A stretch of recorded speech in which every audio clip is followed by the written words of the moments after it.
Hello guys, welcome back to Kusuma Devendra YouTube channel. ನಾವಂತೂ ಸಖತ್ತಾಗಿದ್ದೀವಿ, ನೀವು ಕೂಡ ಚೆನ್ನಾಗಿದ್ದೀರಾ ಅಂತ ಅಂದ್ಕೊಂಡು ಇವತ್ತಿನ ವ್ಲಾಗ್ನ ಸ್ಟಾರ್ಟ್ ಮಾಡ್ತಾ ಇದ್ದೀನಿ. ಸಮಯ ಬಂದು 4 o'clock. ನನ್ನ ಮಗಳು ಸ್ಕೂಲಿಂದ ಬಂದಾಯಿತು, ನಮ್ಮ ಮನೆಯವರು ಬಿ ಶಿಫ್ಟ್ ಡ್ಯೂಟಿಗೆ ಹೋಗಾಯಿತು, ಸಣ್ಣ ಮಗಳು ಮಲಗಿದ್ದಾಳೆ. ಹಾಗಾಗಿ ನಾನು ಈಗ ವ್ಲಾಗ್ ಸ್ಟಾರ್ಟ್ ಮಾಡಿದ್ದೀನಿ. ಏನಂದರೆ ಗೈಸ್, ನಾನು ಇವತ್ತು ಸ್ವೀಟ್ ರೆಸಿಪಿಯೊಂದಿಗೆ ಬಂದಿದ್ದೀನಿ. ಸ್ವೀಟ್ ರೆಸಿಪಿ ತುಂಬ ಚೆನ್ನಾಗಿ ಬಂದಿದೆ, ಹಾಗಾಗಿ ನೀವು ಕೂಡ ಶೇರ್ ಮಾಡ್ತಾ ಇದ್ದೀನಿ. ನೀವು ಒಂದ್ಸತಿ ಟ್ರೈ ಮಾಡಿ ಹೇಗೆ ಬಂದಿದೆ ಅಂತ ನನಗೆ ಕಮೆಂಟ್ ಬಾಕ್ಸಲ್ಲಿ ಕಮೆಂಟ್ ಮಾಡಿ. ಇನ್ನು ಸ್ವಲ್ಪ ಈಗ ಹೊಸದಾಗಿ ಯೂಟ್ಯೂಬ್ ಸ್ಟಾರ್ಟ್ ಮಾಡಿರೋದ್ರಿಂದ ನಾನು ಒಂದು ಸ್ವಲ್ಪ ಸಣ್ಣ ಪುಟ್ಟ ಮಿಸ್ಟೇಕ್ ಆಗ್ತಾಯಿದೆ, ಅದು ನನಗೆ ನೋಟಿಸ್ ಮಾಡ್ತಾ ಇದ್ದೀನಿ. ಬಟ್ ಅಪ್ಕಮಿಂಗ್ ಡೇಸಲ್ಲಿ ನಾನು ಅದನ್ನು ತಿದ್ಕೊಂಡು ಇನ್ನೂ ಚೆನ್ನಾಗಿ ವ್ಲಾಗ್ಸ್ನ ಮಾಡೋಣ ಅಂದ್ಕೊಂಡಿದ್ದೀನಿ. ಬಟ್ ನಾನು ಟೈಮ್ ತೊಗೋಬೇಕು, ನಾನು ಟೈಮ್ ತೊಗೋತಾ ಇಲ್ಲ. ಬ್ಯಾಕ್ ಟು ಬ್ಯಾಕ್ ವ್ಲಾಗ್ಸ್ ಆಗ್ತಾ ಇರೋದ್ರಿಂದ ಅದು ಹೇಗಾಗಿದೆ ಹಾಗೇ ಹಾಕ್ತಾಯಿದ್ದೀನಿ, ಎಲ್ಲಿ ಕಟ್ಟು ಆ ಥರ ಏನೂ ಮಾಡ್ತಾಯಿಲ್ಲ.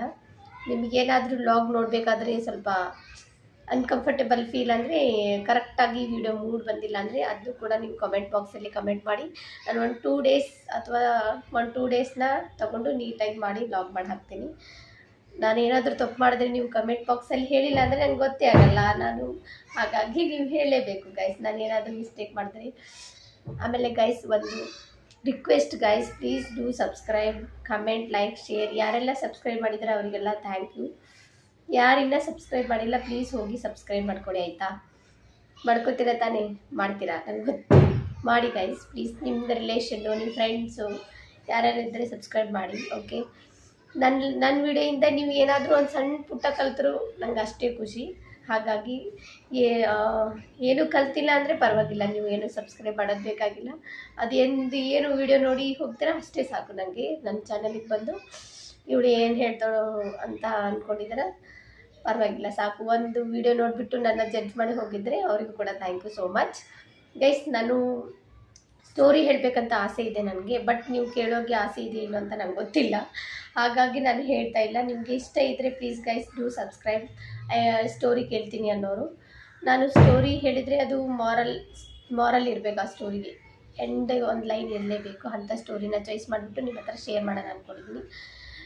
ಒಂದು ಸ್ವಲ್ಪ ಜನಕ್ಕೆ ಸ್ಟೋರಿ ಕೇಳೋಕ್ಕೆ ಇಂಟ್ರೆಸ್ಟ್ ಇರುತ್ತೆ, ಇನ್ನು ಸ್ವಲ್ಪ ಜನಕ್ಕೆ ನಮ್ಮ ಕತೆನೇ ನಮಗಿದೆ, ಇವಳೇ ಯಾವ ಕತೆ ಹೇಳಕ್ಕೆ ಬಂದವಳೆ ಅಂತ ಅಂದ್ಕೊಂಡಿರ್ತಾರೆ. ನಾನು ಹೇಳೋದೇ ಇಲ್ಲ.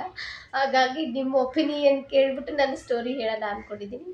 ಹಾಗಾಗಿ ನೀವು ಕಮೆಂಟ್ ಬಾಕ್ಸಲ್ಲಿ ಕಮೆಂಟ್ ಮಾಡಲೇಬೇಕು. ಇವತ್ತಿನ ವ್ಲಾಗಿಗೆ ಸ್ಟೋರಿ ಹೇಳಬೇಕು. ಇಲ್ಲ ಮೇಡಮ್ ನೀವು ರೆಸಿಪಿನೇ ಶೂಟ್ ಮಾಡಿ, ಮಾಮೂಲಿ ಡೈಲಿ ವ್ಲಾಗ್ಸೇ ಮಾಡಿ ಅಂದರೆ ನಾನು ಅದೇ ಡೈಲಿ ವ್ಲಾಗ್ಸ್ ರೆಸಿಪಿನೇ ಶೂಟ್ ಮಾಡ್ತೀನಿ. ಹಾಗೆ ನನ್ನ ಕಡೆಯಿಂದ ನನಗೇನು ಏನೇನು ಇನ್ಫಾರ್ಮೇಷನ್ ಗೊತ್ತಿದೆ ಆ ಇನ್ಫಾರ್ಮೇಷನ್ನ ನಿಮ್ಮ ಜೊತೆ ಶೇರ್ ಮಾಡ್ತೀನಿ. ಹಾಗೆ ನಿಮಗೆ ಯಾವ ಥರ ವ್ಲಾಗ್ಸ್ ಬೇಕು ಅಂತಲೂ ಕೂಡ ನನಗೆ ಕಮೆಂಟ್ ಬಾಕ್ಸಲ್ಲಿ ಕಮೆಂಟ್ ಮಾಡಿ. ಸ್ವಲ್ಪ ಚೇಂಜಸ್ ನಿಮಗೆ ಕಾಣಿಸಲ್ಲ, ಬಿಕಾಸ್ ನಾವು ಹೌಸ್ ವೈಫ್ಗಳು, ಹೌಸ್ ಬಿಟ್ಟು ಹೊರಗಡೆ ಹೋಗೋಕ್ಕಾಗಲ್ಲ. ಹಾಗಾಗಿ ಹೌಸೇ ನಮ್ಮದು ಪ್ಯಾಲೇಸು, ಅಲ್ಲೇ ನಾವಿರೋದು, ಅಲ್ಲಿಂದನೇ ವಿಡಿಯೋ ಮಾಡೋದು ಗೈಸ್. ನೀವು ಈ ಮಾಮೂಲಿ ಟ್ರಾವೆಲ್ ಆ ಥರ ಡಿಫ್ರೆಂಟ್ ಇರಲ್ಲ, but different way of thinking, story telling ಆ ಥರ ನಿಮಗೇನಾದರೂ ಸ್ವಲ್ಪ ಚೇಂಜಸ್, ಕುಕ್ಕಿಂಗ್ ನಿಮಗೆ ನೋಡೋಕ್ಕೆ ಇಂಟ್ರೆಸ್ಟ್ ಇಲ್ಲ ಅಂದರೆ ಸ್ಟೋರಿ ಹೇಳಂದರೆ ಸ್ಟೋರಿ ಹೇಳ್ಬೋದು. ತುಂಬ ಚೆನ್ನಾಗಿರೋ ಸ್ಟೋರಿನ ಚಾಯ್ಸ್ ಮಾಡಿಬಿಟ್ಟು ನಿಮ್ಮ ಹತ್ರ ಶೇರ್ ಮಾಡ್ತೀನಿ ಗೈಸ್. ನೀವು ಒಂದು ಸತಿ ಆ ಸ್ಟೋರಿನ ಕೇಳಿದರೆ ನಿಮ್ಮ ಲೈಫಲ್ಲಿ ಡಿಪ್ರೆಷನ್ನಲ್ಲಿರೋರು ಕೂಡ ನೀವು ಹೊರಗೆ ಬರ್ಬೋದು. ಲೈಫಲ್ಲಿ ಯಾರಿಗೆ ಇಲ್ಲ ಹೇಳಿ ಕಷ್ಟ? ಎಲ್ಲರಿಗೂ ಇರುತ್ತೆ. ಸಣ್ಣ ಇರುವೆ ಹಿಡ್ಕೊಂಡು ದೊಡ್ಡ ಆನೆವರೆಗೂ ಎಲ್ಲರಿಗೂ ಒಂದೊಂದು ಕಷ್ಟ ಇದ್ದೇ ಇರುತ್ತೆ. ಹಾಗಾಗಿ ಗೈಸ್, ನಾನು ಕುಯ್ತಾ ಇದ್ದರೆ ಒಂದು ದಿನನೂ ಕುಯ್ದುಬಿಡ್ತೀನಿ. ಹಾಗಾಗಿ ಇವತ್ತಿನ ವ್ಲಾಗ್ನ ಸ್ಟಾರ್ಟ್ ಮಾಡೋಣ. Let's get started guys. Before 31st special day, ಹಾಗಾಗಿ ನಾನು ಸ್ವೀಟ್ ಮಾಡಿರೋದು. ಆ ಸ್ಪೆಷಲ್ ಡೇ ಏನಂತ 31st ಡೇ ಗೊತ್ತಾಗುತ್ತೆ. ಹಾಗಾಗಿ ಬನ್ನಿ ಗೈಸ್, ನಾನು ಎಲ್ಲಿಗೋ ಹೋಗಿ ಎಲ್ಲೆಲ್ಲೋ ಬಂದು ಸ್ಟಾಪ್ ಆಗ್ತಾಯಿದ್ದೀನಿ. ಬನ್ನಿ ಗೈಸ್, ಇವತ್ತಿನ ವ್ಲಾಗ್ನ ಸ್ಟಾರ್ಟ್ ಮಾಡೋಣ. Let's get started today vlog.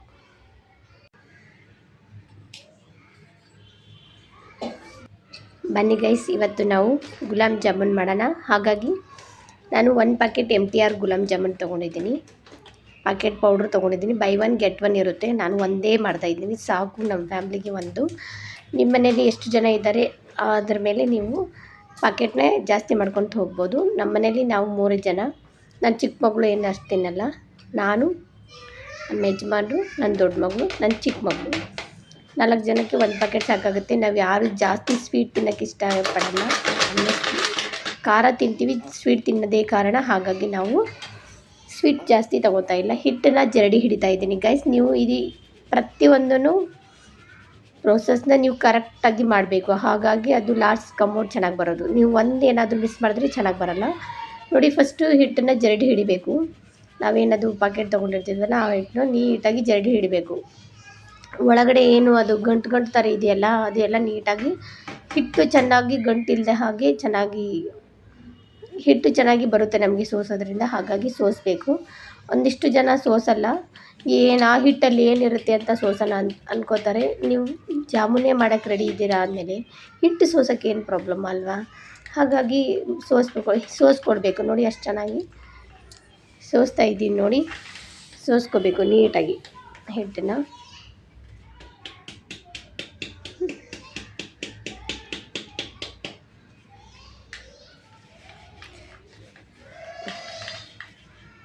ನೋಡಿ, ಚೆನ್ನಾಗಿ ಸೋಸಾಯಿತು.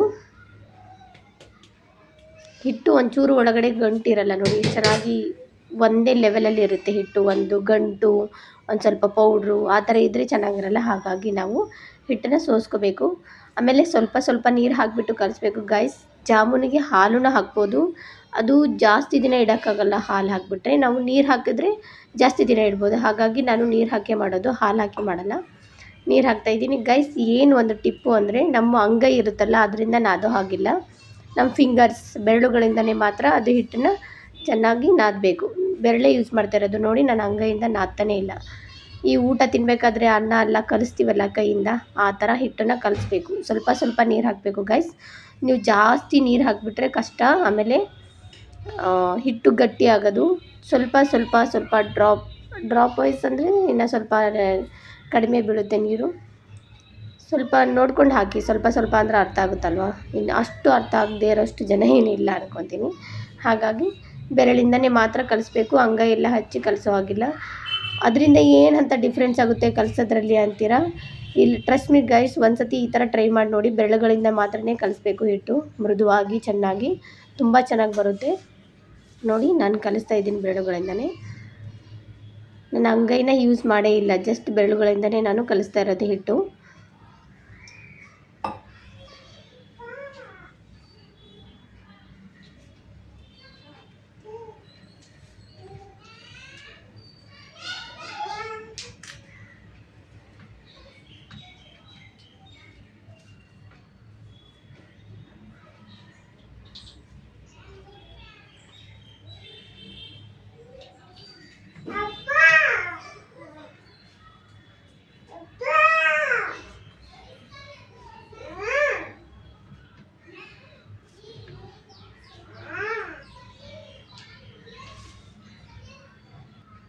ನೋಡಿ, ಕಲಸಿ ಒಂದು ಬೌಲಿಗೆ ಅದನ್ನು ಟ್ರಾನ್ಸ್ಫರ್ ಮಾಡಿದ್ದೀನಿ. ನೋಡಿ, ಹಿಟ್ಟು ಆ ಥರ ಇದೆ.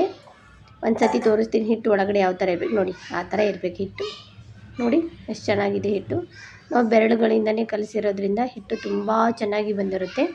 ಅದನ್ನು ಒಂದು 10 ನಿಮಿಷ ರೆಸ್ಟ್ ಮಾಡೋಕ್ಕಿರಬೇಕು ಹಿಟ್ಟು. ನೋಡಿ, ಆ ಥರ ಚೆನ್ನಾಗಿ ಬೆರಳುಗಳಿಂದನೇ ನಾವು ಹಿಟ್ಟನ್ನು ಕಲಿಸ್ಬೇಕು. ಅಂದರೆ ಅದು ಒಂದು ಹದಕ್ಕೆ ಬರೋದು ಚೆನ್ನಾಗಿ. ಹಿಟ್ಟು ಬೆರಳುಗಳಿಂದನೇ ಕಲಿಸೋದ್ರಿಂದ ನಾವು ಅದನ್ನು ಒಂದು ಪ್ಲೇಟ್ ಮುಚ್ಚಿ ಸ್ವಲ್ಪ ರೆಸ್ಟ್ ಮಾಡೋಕ್ಕಿಡಬೇಕು. ಒಂದು 10 ಮಿನಿಟ್ಸ್ ಆದರೂ. ಟೈಮ್ ಇಲ್ಲಾಂದರೆ ಒಂದು 5-10 ಮಿನಿಟ್ಸ್ ಆ ಕಡೆ ನೀವೇನಾದರೂ ಬೇರೆ ಕೆಲಸ ಮಾಡ್ಕೊಳ್ಳಿ, ಈ ಕಡೆ ಮಾಡ್ಕೊಳ್ಳಿ. ನೋಡಿ, 10 ಮಿನಿಟ್ಸ್ ಆಗಿದೆ. ಈಗ ಹಿಟ್ಟು ಸ್ವಲ್ಪ ನೆನ್ಕೊಂಡಿದೆ. ಈಗ ಒಂದು ಸ್ವಲ್ಪ ನಾವು ಜಾಮೂನ್ ಮಾಡೋಕ್ಕೆ ಉಂಡೆಗಳು ಮಾಡ್ಕೊಳ್ಳೋಣ. ನೀವು ಯಾವ ಸೈಜಲ್ಲಾದರೂ ಮಾಡ್ಕೋಬೋದು, ಚಿಕ್ಕದು, ದೊಡ್ಡದು, ಮೀಡಿಯಮ್ಮು. ನಾನು ಈ ಕಡೆ ದೊಡ್ಡದಲ್ಲ, ಈ ಕಡೆ ಚಿಕ್ಕದಲ್ಲ, ಮೀಡಿಯಮ್ ಸೈಜಲ್ಲಿ ಮಾಡ್ಕೊಂಡಿದ್ದೀನಿ. ನೋಡಿ, ನಾವು ಮಾಡಬೇಕಾದ್ರೆ ನಾವೇನದು ಉಂಡೆ ಮಾಡ್ತೀವಲ್ಲ, ಒಂಚೂರು ಬಿರುಕು ಅಂತಾರೆ ನಮ್ಮ ಕಡೆ. ಆಮೇಲೆ ಈ ಕ್ರ್ಯಾಕ್ ಥರ ಬರಬಾರ್ದು ಉಂಡೆಗಳ ಮೇಲೆ. ಕ್ರ್ಯಾಕ್ ಬಂದರೆ ನಾವು ಕರಿಬೇಕಾದ್ರೆ ಇನ್ನೂ ಕ್ರ್ಯಾಕ್ ಆಗುತ್ತೆ. ಹಾಗಾಗಿ ಕ್ರ್ಯಾಕ್ ಬರಬಾರ್ದು, ಫುಲ್ ನೈಸ್ ಇರಬೇಕು ಅದು ಉಂಡೆ. ಒಂಚೂರು ಕ್ರ್ಯಾಕ್ ಇರದೆ ತುಂಬ ಚೆನ್ನಾಗಿರಬೇಕು ಉಂಡೆ. ಆ ಥರ ಇದ್ರೇ ಜಾಮೂನ್ ತುಂಬ ಪರ್ಫೆಕ್ಟಾಗಿ ಬರೋದು. ನೋಡಿ, ಎಷ್ಟು ನೈಸಾಗಿ ಬಂದಿದೆ ಉಂಡೆ. ನಾನು ಹೇಳಿರೋ ಮೆಥಡಲ್ಲಿ ನೀವು ಬೆಳ್ಳಂದ ಹಿಟ್ಟು ಕಲಸಿ ಒಂದು 10 ನಿಮಿಷ ರೆಸ್ಟ್ ಮಾಡೋಕ್ಬಿಟ್ಟು ಸ್ವಲ್ಪ ಸ್ವಲ್ಪ ನೀರು ಹಾಕಬೇಕು ಗೈಸ್. ಒಮ್ಮೆಲೆ ನೀರು ಹಾಕೋ ಹಾಗಿಲ್ಲ. ನೋಡಿ, ನಾನು ಒಬ್ಬಳೇ ಮಾಡ್ತಾ ಇರೋದಲ್ವಾ, ನಾನು ಆ ಕಡೆ ಪಾಕಕ್ಕೆ ಇಡ್ಬೋದಿತ್ತು. ಉಂಡೆ ಮಾಡೋಕ್ಬಿಟ್ಟು ಈ ಕಡೆ ಫ್ರೈ ಮಾಡಬೇಕಾದ್ರೆ ನಾನು ಆ ಕಡೆ ಆರಾಮಾಗಿ ಪಾಕ ರೆಡಿ ಮಾಡ್ಕೋಬೋದು. ಪಾಕ ಏನು ತುಂಬ ಹೊತ್ತು ಟೈಮ್ ಹಿಡಿಯಲ್ಲ, ಒಂದು 10 ಮಿನಿಟ್ಸ್ ಇಲ್ಲ 15 ಮಿನಿಟ್ಸಲ್ಲಿ ಪಾಕ ರೆಡಿ ಆಗುತ್ತೆ. ಹಾಗಾಗಿ ಫಸ್ಟ್ ಉಂಡೆ ಮಾಡೋಣ ಅಂತ ಉಂಡೆ ಮಾಡ್ಕೋತಾ ಇದ್ದೀನಿ. ನೋಡಿ, ಎಷ್ಟು ಚೆನ್ನಾಗಾಗಿದೆ. ನೀವು ಒಬ್ರೊಬ್ರು ಪ್ಯಾಚ್ ವರ್ಕ್ ಮಾಡ್ತಾರೆ, ಈ ಉಂಡೆ ಏನಾದರೂ ಸ್ವಲ್ಪ ಕ್ರ್ಯಾಕ್ ಆದರೆ ಅದಕ್ಕೆ ಪ್ಯಾಚ್ ಮಾಡೋದು, ಆ ಥರ ಎಲ್ಲ ಮಾಡೋಕ್ಕಾಗಿಲ್ಲ ಗೈಸ್. ಅವಾಗ ಗೊತ್ತಾಗ್ಬಿಡುತ್ತೆ ನೀವು ಹಿಟ್ಟು ಸರಿಯಾಗಿ ಕಲಿಸಿಲ್ಲ ಅಂತ. ನೀವು ಪ್ಯಾಚ್ ವರ್ಕ್ ಸ್ಟಾರ್ಟ್ ಮಾಡಿದ್ರೆ ಹಿಟ್ಟು ಮೇಲೆ ಡಿಪೆಂಡು. ನೀವು ಎಷ್ಟು ಚೆನ್ನಾಗಿ ಕಲಿಸ್ತೀರೋ ಅಷ್ಟು ಚೆನ್ನಾಗಿ ಉಂಡೆಗಳು ಬರ್ತವೆ. ನೋಡಿ ಎಷ್ಟು ಚೆನ್ನಾಗಿ ಸರ್ಕಲ್ ಶೇಪಲ್ಲಿ ಒಂಚೂರು ಕ್ರ್ಯಾಕ್ ಇಲ್ಲದೆ ಬರ್ತಾಯಿದ್ದಾವೆ ಉಂಡೆಗಳು. ನೋಡಿ ನಾನು ಅಂಗೈಯಿಂದ 2 ಅಂಗೈಯಿಂದ ಸ್ವಲ್ಪ ಪ್ರೆಷರ್ ಹಾಕಿಬಿಟ್ಟು ಉಂಡೆ ಮಾಡ್ತಾ ಇರೋದು. ತುಂಬ ಚೆನ್ನಾಗಿ ಬಂದಿದ್ದಾವೆ ಉಂಡೆಗಳು. ನೀವು ನೋಡ್ತಾ ಇರ್ಬೋದು, ಅಲ್ಲಿ ಪ್ಲೇಟಲ್ಲಿ ಹಾಕಿದ್ದೀನಿ ನೋಡಿ.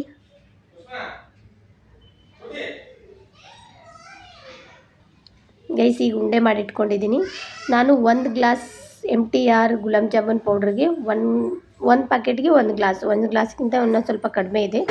ನಿಮ್ಮ ಮನೆಯಲ್ಲಿ ಪಾಕ ತಿನ್ನೋರಿದ್ದರೆ, ನಾವು ಪಾಕ ತಿನ್ನಲ್ಲ, ಹಾಗಾಗಿ ಸ್ವಲ್ಪ ಕಡಿಮೆ ಮಾಡ್ಕೊಂಡಿದ್ದೀನಿ. ನೀವು 1.5 ಗ್ಲಾಸ್ ಹಾಕಿ 2 ಗ್ಲಾಸ್ ನೀರು ಹಾಕ್ಕೊಳ್ಳಿ, ಪಾಕ ಜಾಸ್ತಿ ಆಗುತ್ತೆ. ನಾವು ಪಾಕ ಜಾಸ್ತಿ ತಿಂದೇ ಕಾರಣ ನಾನು ಕಡಿಮೆ ಹಾಕೋತಾ ಇದ್ದೀನಿ. ನಾನು 1 ಗ್ಲಾಸ್ ಸಕ್ಕರೆಗೆ 1.5 ಕಪ್ಪಷ್ಟು ನೀರು ಹಾಕ್ತಾಯಿದ್ದೀನಿ ನೋಡಿ. 1 ಗ್ಲಾಸು, ಆಮೇಲೆ ಒಂದು ಸ್ವಲ್ಪ ನೋಡಿ ಅಷ್ಟು ನೀರು ಹಾಕ್ತಾಯಿದ್ದೀನಿ. ನಾವು ಆ ಕಡೆ ಪಾಕಕ್ಕೆ ರೆಡಿ ಮಾಡ್ಕೊಳ್ಳೋಣ.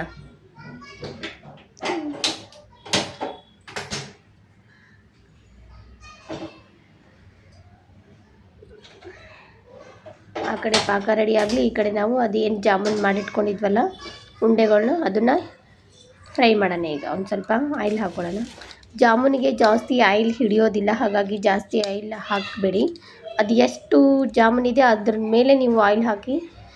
ಒಂದು ಸತಿ ನೀವು ಫ್ರೈ ಮಾಡಿರೋ ಆಯಿಲ್ನ ರಿಪೀಟ್ ಊಟ ಮಾಡಬಾರ್ದು ಗೈಸ್. ನೀವು ಇದು ಸಣ್ಣ ಪುಟ್ಟ ಚೇಂಜಸ್ ಲೈಫಲ್ಲಿ ಮಾಡ್ಕೊಳ್ಳೇಬೇಕು. ಇದು ನನ್ನ ಕಡೆಯಿಂದ ಸಜೆಷನಾರ ಅಂದ್ಕೊಳ್ಳಿ, ಇಲ್ಲೋ ಏನು ತಿಳ್ಕೊತಿರೋ ಗೊತ್ತಿಲ್ಲ. ನಿಮ್ಮ ಹೆಲ್ತ್ಗೋಸ್ಕರ ನೀವು ಆಯಿಲ್ ಇಂಪಾರ್ಟೆಂಟಾ, ನಿಮ್ಮ ಹೆಲ್ತ್ ಇಂಪಾರ್ಟೆಂಟಾ ಗೈಸ್? ಒಂದು ಸತಿ ನೀವೇನಾದರೂ ಹುಷಾರು ತಪ್ಪಿದ್ರೆ ಹಾಸ್ಪಿಟ್ಲಿಗೆ ಹೋದರೆ ಬರೀ ಏನು ಹೇಳ್ತಾರೆ, ಅವ್ರದ್ದು ಡಾಕ್ಟ್ರದ್ದು ಫೀಸೇ 900 ಇರುತ್ತೆ. ಅವ್ರು ಇನ್ನೂ ಎಲ್ಲಿರ್ತಾರೆ ಏನೋ ಗೊತ್ತಿಲ್ಲ.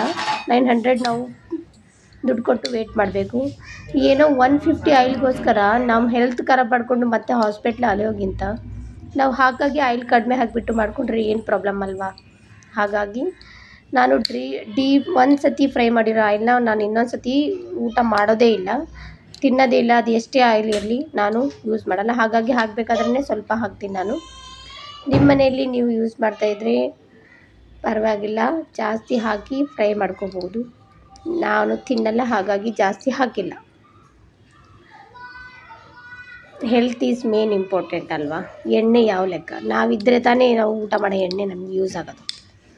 ನೋಡಿ ಮೊದಲೊಂದು ಹಾಕಿ ನೋಡಿದೆ ಆಯಿಲ್ ಬಿಸಿ ಆಗಿದೆ ಇಲ್ಲ ಅಂತ. ಸ್ವಲ್ಪ ಲೈಟಾಗಿ ಬಿಸಿ ಆಗಿತ್ತು ನೋಡಿ. ಆಯಿಲ್ ಸ್ವಲ್ಪ ಲೈಟಾಗಿ ಬಿಸಿ ಆಗಿದೆ, ನಾನೀಗ ಹಾಕಿದ್ದೀನಿ.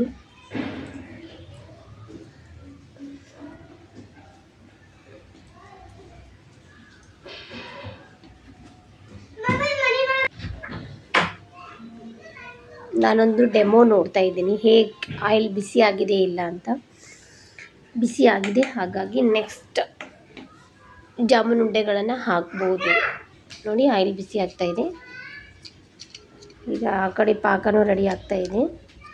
ತೋರಿಸ್ತೀನಿ ಪಾಕ ಯಾವ ಥರ ಆದಮೇಲೆ ನೀವು ಜಾಮೂನ್ ಹಾಕಬೇಕು ಅಂತ. ನೋಡಿ ಆ ಕಡೆ ಪಾಕಕ್ಕೆ ಇಟ್ಟಿದ್ದೀನಿ. ನೋಡಿ ಎಷ್ಟು ಪರ್ಫೆಕ್ಟ್ ಕಲರಲ್ಲಿ ಜಾಮೂನ್ ಉಂಡೆ ಬಂದಿದೆ ಅಂತ. ಬನ್ನಿ ಈಗ ಉಳಿದಿರೋ ಜಾಮೂನ್ ಉಂಡೆಗಳನ್ನು ನಾವು ಎಣ್ಣೆಯಲ್ಲಿ ಹಾಕಿಬಿಟ್ಟು ಫ್ರೈ ಮಾಡೋಣ.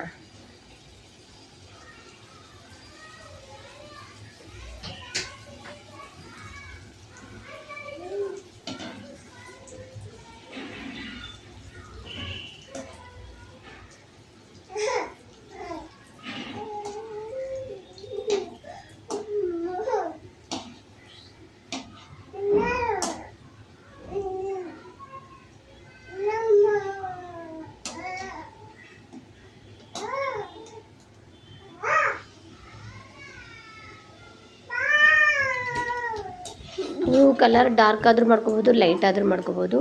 ನಾನು ನೋಡಿ ಒಂದು ಸ್ವಲ್ಪ ಡಾರ್ಕನ್ನು ಮಾಡಿ ತೋರಿಸ್ತೀನಿ, ಒಂದು ಸ್ವಲ್ಪ ಲೈಟ್ ಕಲರಲ್ಲೂ ನಿಮಗೆ ಮಾಡಿ ತೋರಿಸ್ತೀನಿ ಯಾವ ಥರ ಇದೆ ಅಂತ. ಈ ಸ್ಟಾರ್ಟಿಂಗು ಸ್ವಲ್ಪ ಲೈಟ್ ಕಲರಲ್ಲಿ ತೆಗಿತೀನಿ, ನೆಕ್ಸ್ಟ್ ಸ್ವಲ್ಪ ಡಾರ್ಕ್ ಆಗಿ. ಇದು ನೋಡಿ ಲೈಟ್ ಕಲರು. ಈಗ ನೆಕ್ಸ್ಟ್ ಬರೋದು ಸ್ವಲ್ಪ ಡಾರ್ಕಲ್ಲಿ ತೋರಿಸ್ತೀನಿ ಯಾವ ಥರ ಇದೆ ಅಂತ. ನಿಮಗೆ ಯಾವ್ದು ಲೈಕ್ ಆಗುತ್ತೆ ನೀವು ಆ ಥರ ಮಾಡ್ಕೋಬೋದು.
ನೋಡಿ ಆ ಕಡೆ ಪಾಕನೂ ಇಟ್ಟಿದ್ದೀನಿ ಅಲ್ವಾ ಕುದಿಯೋಕ್ಕೆ.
ನೋಡಿ ಇದು ಫುಲ್ಲು ಡಾರ್ಕಲ್ಲಿ ಮಾಡಿದ್ದೀನಿ, ತುಂಬ ಡಾರ್ಕ್.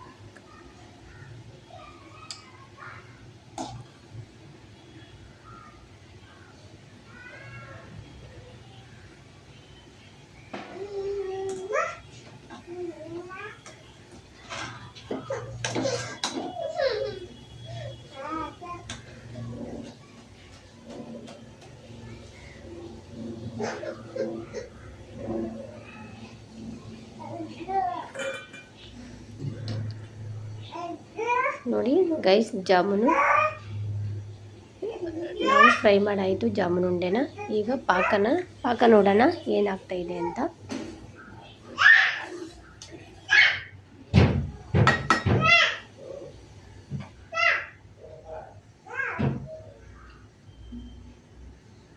ಒಂದೆಡೆ ಪಾಕ ಅಂತಾರಲ್ವ, ಅಷ್ಟು ಬಂದರೆ ಪರ್ಫೆಕ್ಟ್ ಆಗಿದೆ. ಒಂದೆಡೆ ಪೂರ ಕಂಪ್ಲೀಟಾಗಿ ಬಂದಿಲ್ಲ ಅಂದರೂ ಪರವಾಗಿಲ್ಲ, ಒಂದು ಸ್ವಲ್ಪ ಲೈಟಾಗಿ ಒಂದೆಡೆ ಥರ ಬರ್ತಾ ಇದೆ ಅಂದರೆ ಹಾಕಿಬಿಟ್ರೆ ಸಾಕು.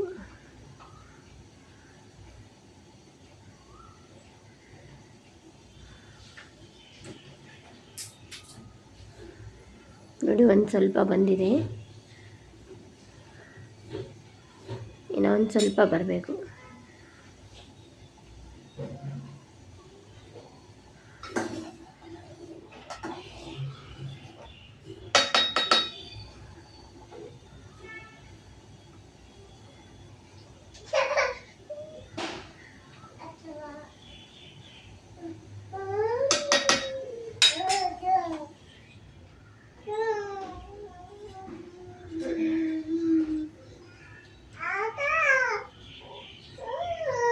ಅಲ್ಲಿವರೆಗೂ ಈ ಕಡೆ ನಾವೇನು ಫ್ರೈ ಮಾಡಿ ಇಟ್ಕೊಂಡಿರ್ತೀವಲ್ಲ ಆ ಉಂಡೆನ ತಣ್ಣಗಾಗಿರ್ತವೆ. ಈ ಕಡೆ ಪಾಕ ಬಿಸಿ ಇರುತ್ತಲ್ವ, ಹಾಗಾಗಿ ನಾವು ನೋಡಿ ಸ್ವಲ್ಪ ಏಲಕ್ಕಿನ ಜಜ್ಜಿ ತೊಗೊಳ್ಳೋಣ. ಇನ್ನು ಪಾಕ ಇನ್ನೂ ಒಂದೆಳೆ ಬಂದಿಲ್ಲ ಅಂದ್ಬಿಟ್ಟು ನಾನು ಏಲಕ್ಕಿ ತೊಗೋತಾ ಇದ್ದೀನಿ. ಒಂದು 5-6 ಏಲಕ್ಕಿನ ಜಜ್ಜಿಬಿಟ್ಟು ಹಾಕೋಣ. ನೋಡಿ ಏಲಕ್ಕಿ ಹಾಕಿದ್ದೀನಿ ಈಗ ಜಜ್ಜಿ, ನೋಡ್ತಿರ್ಬೋದು ಪಾಕ.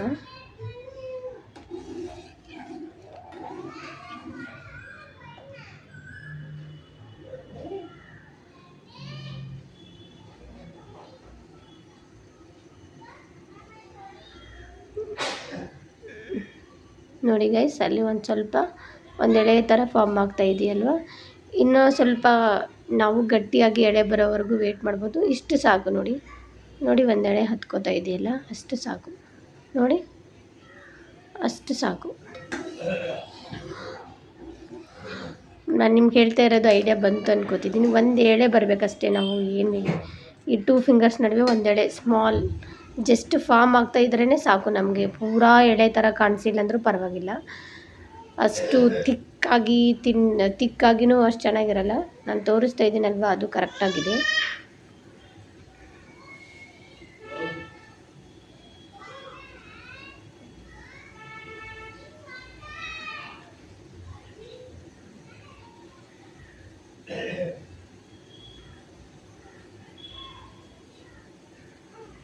ನೋಡಿ ಅಲ್ಲಿ ಒಂದೆಳೆ ಫಾರ್ಮ್ ಆಗ್ತಾಯಿದೆ ನೋಡುವ, ಅಷ್ಟೇ ಸಾಕು. ಒಂದೆಳೆ, ಒಂದೆಳೆ ಬರ್ತಾಯಿದೆ ತಾನೇ 2 ಫಿಂಗರ್ಸ್ ಮಧ್ಯೆ.